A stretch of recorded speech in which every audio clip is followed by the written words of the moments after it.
Young entrepreneurs with dreams of becoming Asia's next startup sensation recently flocked to an exhibition in Singapore. The main event was a contest to see which company would win recognition as the most promising new business. We developed an AI monitoring system to detect emergency situations automatically using deep tech. To dig out landmine and other explosives like IED from a controlled distance. The Echelon Asia Summit was held over 2 days.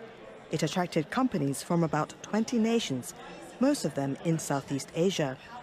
After a qualifying round, about 100 hopefuls advanced to a competition known as Fight Club. And winner of TreeDots. A Singaporean startup called TreeDots won the Judges' Choice Award. That includes a cash prize of 50,000 Singapore dollars, or about 37,000 US dollars. TreeDots operates a website that sells food to consumers and restaurants at a discount. The company's overarching goal is to reduce food waste. Its products include surplus imported items and misshapen vegetables that would normally be thrown away. This market is very inefficient. It's hidden in the dark. Haven't gotten any investments, but that is sufficient for us to survive. So we are looking at investments, but more of the later stage, maybe 3 to 4 months down the road. For startups in Asia, the Echelon Summit is considered a gateway to success.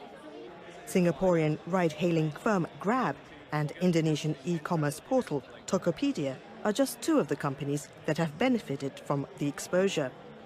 Working efficiency. The stakes are high for investors too. They might just be uncovering Asia's next big thing. There's definitely a lot of talent in here in the conference. And the beautiful thing about generally people in the region here, anywhere, is that people are willing to give it a try. Among the most eye-catching were the companies offering novel solutions to problems facing emerging economies in Asia. A Cambodian startup is developing a robot that helps remove landmines and unexploded shells from one-time combat zones. I do hope that we could connect with investors from Echelon that will allow us to raise into the next round. Also making a pitch was an entrepreneur from Myanmar, where the economy is quickly opening up. Her startup is less than a year old, is developing a truck-sharing network to help small firms transport goods. She joined the so-called speed dating session, a series of 5-minute one-on-ones with potential investors. You know, Myanmar is still a new market, so they like to take a look at it and otherwise they cannot give us an answer on the spot. Myanmar is still greenfield. You know, if you're capable, we can do a lot with this market. The organizers of Echelon are confident that they're providing the right platform to help startups. They need to help build more companies locally. They need to basically be able to build the next Tencent, Facebook, Google from this region. And the only way to do that, right, is to support entrepreneurs, is to give them the right investment, is to give them the right ecosystem that allows them to build and grow their company. And I think Southeast Asia as a whole is going to be a very dominant startup hub in the world in the years to come. Judging by the energy and enthusiasm shown by both entrepreneurs and investors at the conference, the future looks bright for startups in the region.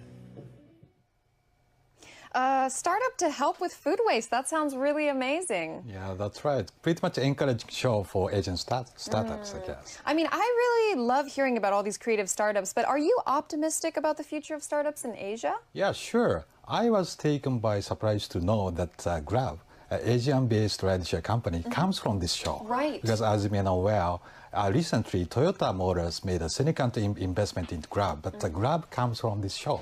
So it's very nice news. So I think more new startups will come from this show. And hopefully we'll be seeing more in Japan as well. Yes, that was what I'm thinking. And I hope this kind of show will increase in Japan as well. Up next, we have On-Site Report.